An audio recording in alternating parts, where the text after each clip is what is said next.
Հայտնի է, որ մեր ազգային բանակում ամեն տարի սպանվում են տասնյակ զինվորներ։ Սպանությունների քննությամբ զբաղվում է զինվորական դատախազությունը։ Թե տուժողների, թե մեղադրյալների հարազատները հաճախ չեն հավատում քննիչների ներկայացրած վարկած մեղադրանքներին եւ բողոքում են անօրինությունից։ Պահանջվում է գտնել, թե որքանով են արդար ու բազմակողմանի զինվորական սպանությունների վերաբերյալ գործերով տարվող նախաքննությունները։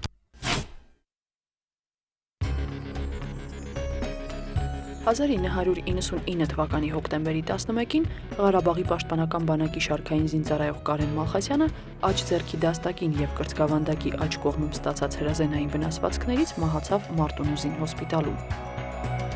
Նախնական տեղեկության համաձայն ՍՎԴ տեսակի դիպուկահար զենքից նրա վրա կրակել էր նույն զորամասի ծառայող Մխիթար Մկրտչյանը։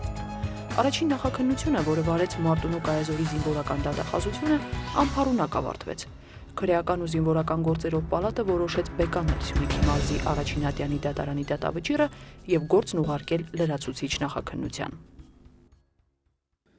Ձևական բեկանել էր պետք դա, որովհետեւ պարոն Մալխասյանը բողոքում էր։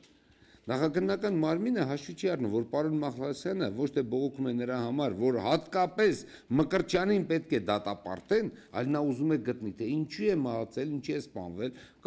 սպանվել, կամ մարմնական վնասվածք է ստացել եւ մահացել է իր որդին։ Նրա համար պարզ չի այսօր։ Կարեն Մալխասյանի սպանությունից 10 ամիս անց 2000 թվականի օգոստոսին զինդատախազության հատուկ կարևոր գործերով քննիչ Խաչատուր Ղալթաղչյանը սկսեց քրեական գործի նոր նախաքննություն։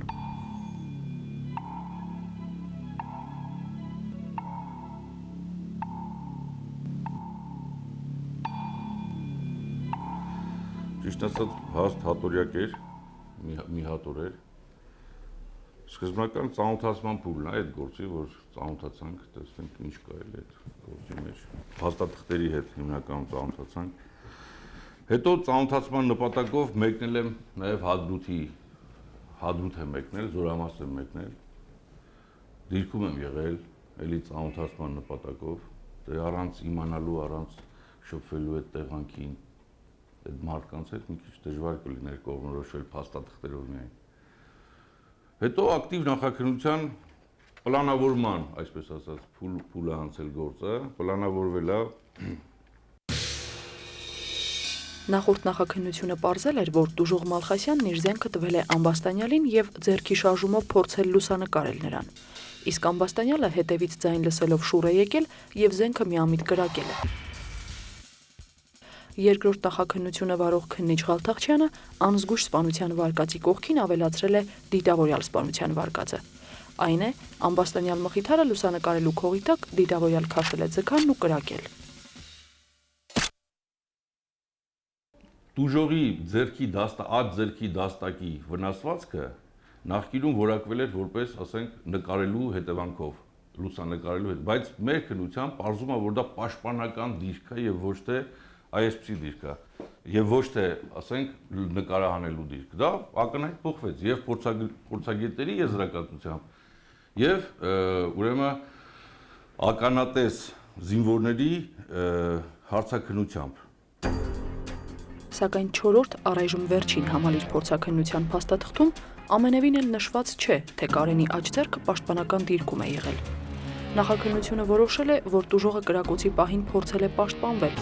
սակայն չի հիմնավորել, թե Կարենը ումից է պաշտպանվել եւ ինչու։ Միակ հիմնավորումն այն է, որ առանց ձգանը քաշելու զենքը չէր կրակի։ Իսկ ՍՎԴ-ի ձգանը քաշելու համար հարկավոր է 1260 գրամ սեղմման ուժ գործադրել։ Սա փաստ է, որ առաջին նախաքննությամբ չի հետազոտվել, մինչդեռ երկրորդի ժամանակ փորձագետները լիցքավորել են զենքը, հարվածել դրա տարբեր մասերին, գցել հատակին, սակայն զենքն ինքն իրեն չի կրակել։ Ընդամենը սա է քննիչի կողմից առաջ քաշված դիտավորության վարկածի առանցքը, եւ այն ապացուցելու համար հարկավոր էին նոր ցուցմունքներ, քանի որ առաջին նախաքննությունը դեպքը որակել էր անզգույշ սպանություն, հիմք ընդունելով միայն վկաներից մեկի Բուժակ Ալբերտ Իվանյանի ցուցմունքը։ Իվանյանը ցուցմունք էր տվել, թե Կարենը շտապօգնության մեքենայում իրեն ասել է, որ դեպքը միամիտ է եղել։ Քննիչ Ղալթաղչյանն իր նախաքննությամբ հերքել է սա։ Ես գտել եմ նույնիսկ մի զինվոր, որը որ եղել է այդ պահին շտապօգնության մեքենայի մեջ, եւ անմիջապես գրկած ա եղել Կարեն Մալխասյանին։ Այդ զինվորը չէր հարցակնվել ընդհանրապես, ես եմ գտել այդ զինվորին, ես բացառել եմ ընդհանրապես, նման խոսակցություն չի եղել։ Չի եղել, այդ սալոնի մեջ եղել են մի 4-5 մարդ, որոնցից մեկն է միայն նախկինում իման ցուցմունք տվել։ Ալբերտ Իվանյանը երկրորդ նախաքննության ժամանակ անհետացել է։ Նրան փնտրելու փորձ չի արվել, իսկ դիրքի ավագ Վլադիմիր Գևորգյանը, որը փախել էր մինչ երկրորդ նախաքննությունը, պաշտպանության նախարար Սերժ Սարգսյանի հրամանով 2000 թվականի հուլիսին աստիճանազրկվել է եւ զորացրվել։ Ես դրան հետախուզում եմ հայտարարել եւ ինքն էլ նախկինում էլ պարզվեց նաեւ որ նրա նկատմամբ այս դեպքից հետո նրա նկատմամբ գործ է հարուցվել եւ կրկին հետախուզման մեջ էր կալանքի սանկցիա կար դրա համար միացվեցին այդ երկու գործերը հիմա իմ վարույթում են կասեցված վիճակում նա փախուստի մեջ է Վլադիմիր Գևորգյան Այսպիսով չկան երկու շատ կարևոր վկաները քննիչ Ղալթախչյանի վարկածով կատարվել է դիտավորյալ սպանություն տուժողը պաշտպանվել է իսկ մեղադրյալը դիտավորյալ է կրակել տուժողի զենքից Դա հաստատ է ուզեցել է նկարել մեղադրյալը Եթե ինքը ուզեցել է նկարել, ինչի է կրակել, այսինքն ինքը ուզեցել է սպանել, ոչ թե ուզեցել է նկարել։ Ես գտել եմ, որ նա իմիտացիա է արել նկարելու եւ դիտավորյալ քաշել ձգանը եւ արձակել կրակոց։ Աջ դաստակը, աջ ձեռքը գտնվել է պաշտպանական դիրքում։ Եթե նրան լուսանկարում են, ինքը ինչի է ուզում պաշտպանվել։ Եթե ձեր վրա պահում են, շատ կներեք, որ ձեզ եմ օրինակ վերում, ձեր վրա պահում են մարտական դիրքում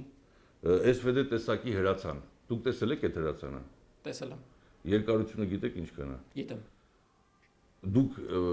ոնց կլինեք էլի, ու պրիտոմ պահում է զինվոր մարդ, որը ասենք այդ հրացանի հետ գործել չի ունեցել, միշտ խոզապահ ա եղել։ Քննիչը սակայն անտեսել է հանգուցային հարցը։ Ինչպես է Կարենի զենքը հայտնվել Մխիթարի մոտ։ Եթե Կարենը հոժարակամ է տվել, ուրեմն մինչ այդ նրանք չեն վիճել եւ զոհը չի էլ կասկածել, թե Մխիթարը կկրակի իր վրա։ Նշանակում է Կարենը կարիք չուներ պաշտպանվելու։ Իսկ եթե զենքը Կարենից ուժով են վերցրել, ուրեմն դրան նախորդել է վիճաբանություն եւ վկաները դժվար թե անտեղյակ են դրան։ Այս ամենը Ղալթախչյանի ուշադրությունից դուրս է մնացել։ Կարենի հայրը Հենրիկ Մալխասյանը համոզված է, որ իր որդին եւ Մխիթարը պատահական չեն նույն դիրքում հայտնվել, որ սպանությունը ունի պատճառ եւ այդ պատճառը փողն է։ Նա բողոքում էր, որ շտաբի պետը Վաչիկ ազգանուն չեմ հիշում Գրիգորյան շտաբի պետ է Զորամասի, որի իբրև նրանից նվագախումբ տեղափոխելու համար պահանջել է $200 եւ այդ $200 չեն տվել, դրա համար սպանել են տղային։ Դա մի քիչ զավեշտ է, չէ՞։ Զավեշտն այն է, որ զորացրվելուց մի քանի օր առաջ Ամբաստանյանը ծառայության 2 տարվա ընթացքում առաջին անգամ հանկարծ բարձրացել է դիրք։ Ըստ վկաների ցուցմունքների դա եղել է Կարենի դիրքեր բարձրանալուց 2 օր հետո։ Մինչ այդ նա բազայում պահել է հրամանատարի տեղակալի խոզերը։ Մարդիկ, որոնք չեն հանդիպել իրար, այդ օրը նրանք առաջին անգամ էին հանդիպում իրար, այդ առաջին անգամ միասին դիրք են բարձրացել։ Ցանկացած իրավիճակում իրար չճանաչող անձիկ սպանելու դիտավորություն մեկը մյուսին չեն ունենա, եթե պատահական են ճանաչում մեկը մյուսին։ Ըստ գումարտակի հրամանատար Արամ Սարգսյանի, Կարենին դիրք հանել են ինչ-որ խախտման պատճառով։ Մինչ այդ նա գտնվել է Զորամասի նվագախմբում։ Երբ ես Մոսկվայի ինձ զանգարեցին, «Պապա ջան, ես լավ եմ, ցավդ տանեմ»։ Գործես լավ դեղնի, սինթեզը տանեմ գա, ես ճիշտ ասած մի քիչ վրդովվա իրավա, ցավդ տանը։ Մնացել է 6 ամիս, քեզ համար հանգիստ ծառայ ուրբան դեմ արել է։ Ինչ պետք է տանես, որովհետև սինթեզատորը մի քիչ թանկագին բան է։ Ես գիտեի որ տանել չէր բերել, ջղանած է։ Սա հարց չկա, բաժան, ես բերեմ գա։ Պրոստո այդ Զորամասի այդ արկեստրի մնալու համար, որտեղ ինքը ես փող եմ խոստել, սի հարց չկա։ Կերտած Վաչիկ Նեսիսյանին քսես, հեչ ռիսկո, քսես ազժան, որ մյուս ամիս փող գրգին, հարց չկա, $200 չի։ Կարենը հոր հետ խոսել է տնից։ Այդ ժամանակ նա Զորամասի հրամանատարի հրամանով 8 օրով մեկնել էր Գյումրի սեփական սինթեզատորը բերելու։ Վերադարձին նա նվերներ է տարել Զորամաս։ սակայն չի կարողացել տանել $200, որն ըստ Կարենի ծնողների պահանջել էր շտաբի պետ Վաչիկ Ներսիսյանը։ Մայրը պատմում է, որ Կարենը վիճել է շտաբի պետի հետ։ Ահա մի հատված Կարենի նամակից։ Շուխուր ենք էլ ստեղ, վրոդի ես կայֆավատ եմ եղել էդ 7 օրը, ու եկել հադրութից սինթեզը վերցրել ու մտել եմ պոլկ։ Բայց չգիտեմ, թե այդ որ գյադեն է գնացել սուտի շուխուրներ հանել։ Նաչալնիկ շտաբը դրա համար ինձ հանեց արկեստրից։ Շտաբի պետը ցուցմունքում նշել է, որ ինքն այդ հարցով Կարենի հետ չի վիճել։ Ծնողները պնդում են, որ երբ փողն էլ է ուշացել, Կարենին նվագախմբից հանել են եւ ուղարկել դիրքեր, որտեղ էլ կատարվել է անսպասելի։ Այս վարկածը քննության առնվել է։ Քննիչը շտաբի պետ Վաչիկ Ներսիսյանին հարցրել է. «Դուք կաշառք պահանջել եք»։ Վերջինս բնականաբար ասել է ոչ։ Վկաները նույնպես ոչինչ չեն հաստատել։ Եվ Վաչիկ Ներսիսյանի կողմից կաշառք շորթելու, հետևաբար նաև դիտավորյալ սպանության վերաբերյալ մասը կարճվել է հանցադեպի բացակայության պատճառով։ Այսպիսով երկրորդ վարկածը բացառվել է առանց խորը քննության։ Եթե դեպքը տեղի ունեցել տարի ու կես առաջ, եւ գիտեք ինչ, մարդիկ շատ դժվարությամբ էին վերհիշում այդ ամեն ինչը։ Զորացրվել են, իրենց տներում են, իրենց տարբեր գործերով, տարբեր հոգսերով ու մի քանի արդեն նույնիսկ զզվացել էին, գիտեք, այնքան հարցաքննել էին նրանց։ Երրորդ վարկածի համաձայն մարդիկ զզված չեն, պարզապես այդ մարդիկ եղել են ծառայության մեջ եւ նրանց վրա այնպիսի ճնշում է գործադրվել, որ նրանք ոչինչ չհիշեն։ Մարդ է ծագում, թե ինչու քննիչը չի ուզում բարձել սպանության հանգամանքները։ Պատասխանը պետք է լինի միայն մեկը։ Քննիչը չի ցանկանում ներկայացնել հանցավոր խումբը, որը ակնհայտ երևում է քրեական գործից։ Ինչու, որովհետև իմ համոզմամբ եւ փաստերի արկայությամբ կարող եմ ասել, որ կրակելու ժամանակ Մալխասյանը եղել էր ընկած վիճակում։ Ռուբեն Մարտիրոսյանի վարկածով Կարենն ու Մխիթարը դեպքի պահին դիտակետում երկուսով չեն եղել, եւ կատարվածը ոչ թե անզգուշության հետևանք է, այլ վիճաբանության արդյունք։ Այսինքն վկաները գիտեն ավելին, քան ասել են նախաքննությանը։ Եթե առաջին նախաքննության ժամանակ վկաները ինչ-որ բան թաքցրել են, որովհետև ծառայության մեջ են եղել, ապա երկրորդ Ղալթաղչյանի նախաքննության ժամանակ նրանցից շատերը զորացրվել էին եւ այլևս ոչինչ չէր խանգարում խոսել։ Ռուբեն Մարտիրոսյանի կարծիքով վկաները լռում են, որովհետև նրանցից ոմանք ոչ միայն վկաներ են, այլ սպանության մասնակիցներ։ Դրանով է պայմանավորված նրանց ցուցմունքներում առկա հակասությունը։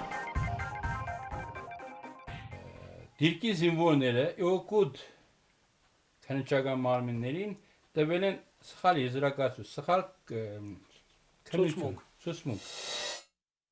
Երկրորդ նախաքննությամբ դեպքից հետո Կարենին ուղիղ հոսպիտալ են տարել։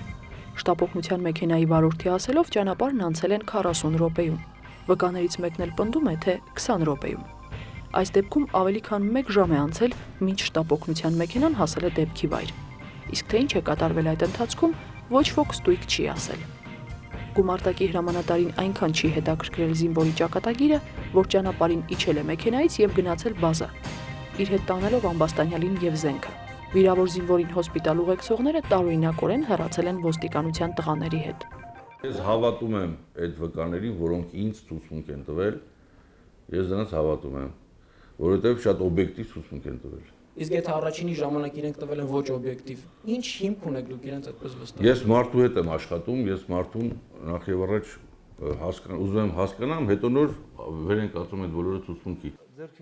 Այդ վստահելի վկաները սակայն հաճախակի փոխել են իրենց ցուցմունքները։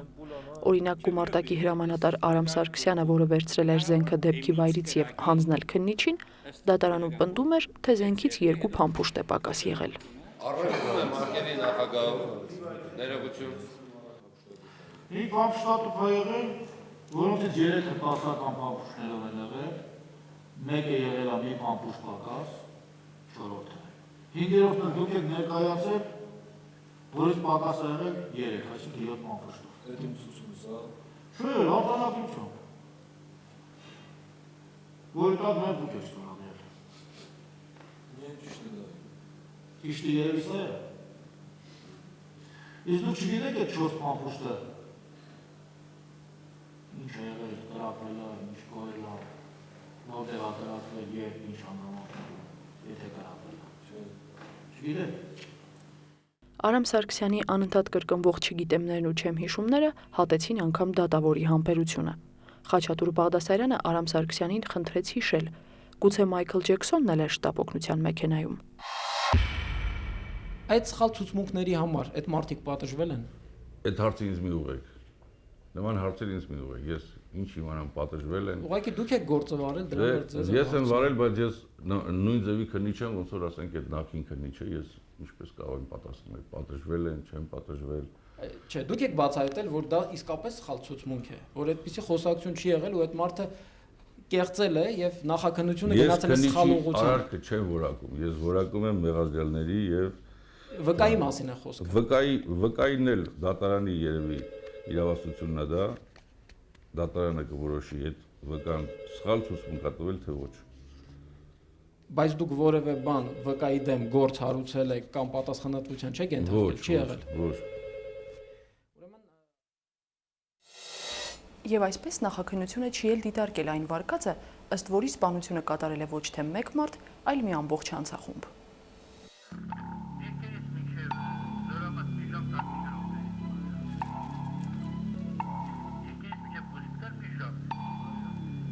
Ու թեև քննիչը պարզորոշ տեսել է նախորդ նախաքննության անփութությունը, այնուամենայնիվ ոչ մեկին պատասխանատվության ենթարկելու քայլ չի ձեռնարկել։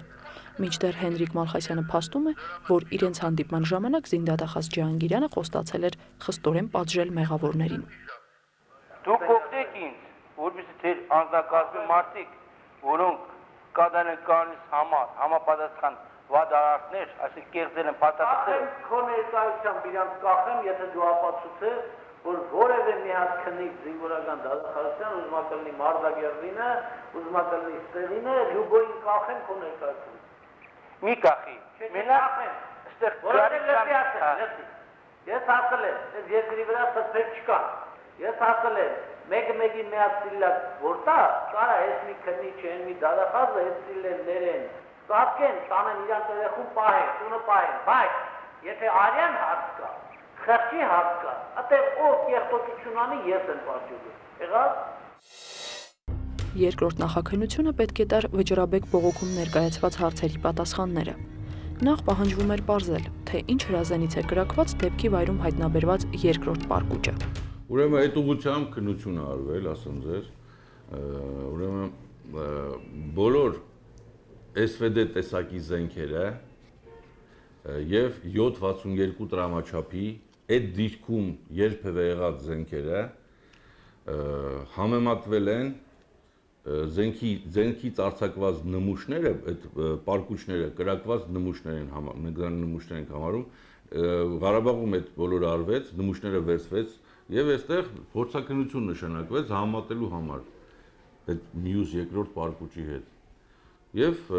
ճիշտ ասած չկարողացանք մենք։ Եվ հետո այդ պարկուճը ինքը իրենից շատ ժանգոտ չէր կարող դա միաժամանակ կրակվել, հասկանում եք այդ երկու պարկուճները, որովհետև մեկը ակնհայտ ժանգոտ էր, հին, երևում էր, որ արդեն կոռոզիայի ենթարկված է մետաղը, իսկ մյուսը թարմ կրակված պարկուճ էր եւ դա էլ համապատասխանում էր SVD տեսակի այդ դիպուկահար Հենրիկ Մալխասյանի զենքին։ Փորձաքննությունների արդյունքում նշված կա, որ դա ժանգոտ է եղել եւ միաժամանակ դրանք չեն կրակվել։ Այո, իհարկե։ Քննիչ Ղալթախչյանը քրեական գործի որոշ մանրամասներ ուղղակի չի հիշում կամ էլ շփոթում է։ Պարկուճի ժանգոտության փաստ ոչ մի փորձաքննության մեջ չկա։ Հետազոտության արդյունքում պարզվել է միայն, որ այդ երկու պարկուճները տարբեր են իրենց կրակման հետքերի ձևով եւ այլ պարամետրերով, ինչը հիմք է տվել եզրակացնել, որ դրանք կրակվել են տարբեր զենքերից։ Հիմա այդտեղ գիտեք ինչ դիրք է եւ այդ դիրքը տարիներ շարունակ այդ դիրքում կրակոցներ են արձակվել, հետախուզական գործողություններ են կատարվում, հասկանում եք, դա կարող է լինել լրիվ ուրիշ մի հատ զենքի եւ մեզ ոչ հետաքրքիր ինչ որ պարկուճ, որի հետևից ընկնում ենք այդքան ու ինձ թվում է դա կարիքը չկա։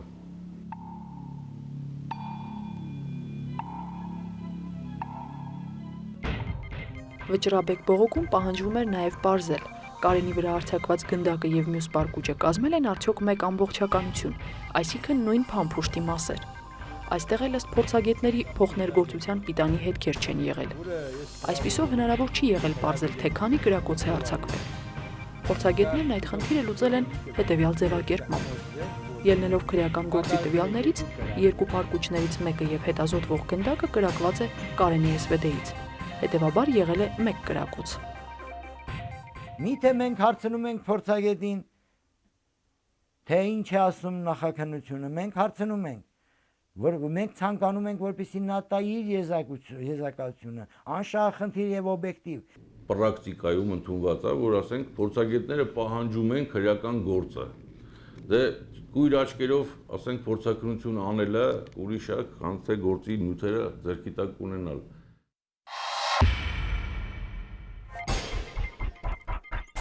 Վճռաբեկ բողոքում պահանջվում էր պարզել նաև, թե ինչպես է, որ Կարենի զենքից արձակվել է 1 կրակոց, սակայն փամփշտակալից պակասել է 2 փամփուշտ։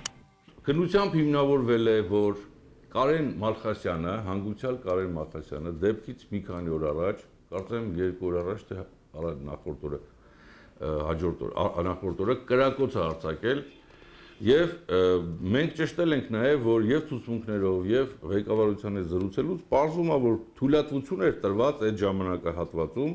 հակառակորդի դիրքերում շարժում լինելու դեպքում, վտանգավոր շարժում լինելու դեպքում աշխատեցնել դիպուկահար զենքը եւ Կարենը արձանագրված էր, որ Կարենը կրակոց է արձակել։ Հիմա կարող է մի կրակոց չի արձակել, 2 կրակոց է արձակել, մեկն է գրանցվել, հասկանում եք։ Մինչդեռ նախորդ քննիչը ստուգել է դիպուկահարների աշխատանքի հաշվառման գրքույկը, որտեղ գրանցված են օգոստոսի 13-ից մինչև նոյեմբերի 7-ը երկաթ 1 դիրքում արձակված բոլոր կրակոցները։ Կարենը կրակել է 1 անգամ միայն, դեպքից 20 օր առաջ։ Դեպքից 8 օր առաջ դիրքեր բարձրանալու օրը Կարեն ըստ կանոնակարգի զենքը ստացել է փամփուշտների լրիվ քանակով։ Վերջին փորձաքննությունն ի տարբերություն նախորդի որոշել է եւ կրակոցի անկյունը եւ տուժողի դիրքը, սակայն չի պարզել, արդյոք տրված դիրքում 1 կրակոցով տուժողը կստանար այդպիսի 2 վնասվածք։ Փաստորեն քննիչ Ղալթախչյանը չի պատասխանել վճռաբեկ բողոքում առաջադրված հարցերից եւ ոչ մեկին։ Այս գործն անցել է 2 նախաքննություն եւ ընդհանուր առմամբ տևել է 1 տարի 1 ամիս։ 2 տարբեր նախաքննությունների արդյունքը գրեթե նույնն է։ Երկրորդ նախաքննության ավարտին փոխվել է միայն արարքի որակումը, անզգույշ սպանությունը դարձել է դիտավորյալ սպանություն, որի դրդապատճառները սակայն անհայտ են։ Իմ պաշտպանյալ այսօր նախաքննական մարմնի կողմից զոհասեղան մատուցող այն զոն է, ուրեմն տուժողին, որով փորձում են ուրեմն ինչ-որ ձևով արդարացնել իրենց բացը։ Ստեղ հանդես է գալիս արդեն քննիչի պրոֆեսիոնալ իրավագիտակցությունը։ Նա ոնց կգնահատի դա։ Հաջողանալ եւ զոհ տալ իմ պաշտպանյալին հակուրտ ստանալու կամ ձերբազատվելու, գլխառատ անելու գործը Մալխասյան Հենրիկից ազատվելու համար, սա հանցագործություն է, հարգելիս։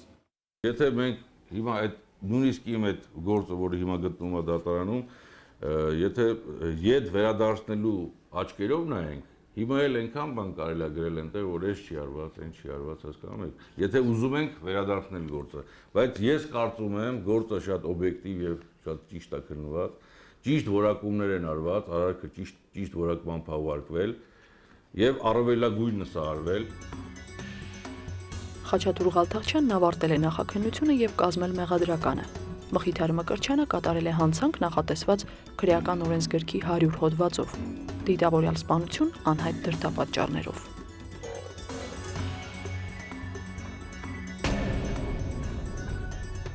Այնտեղ հիմնական հարցը դրված էր նախաքննական նյութերի մեջ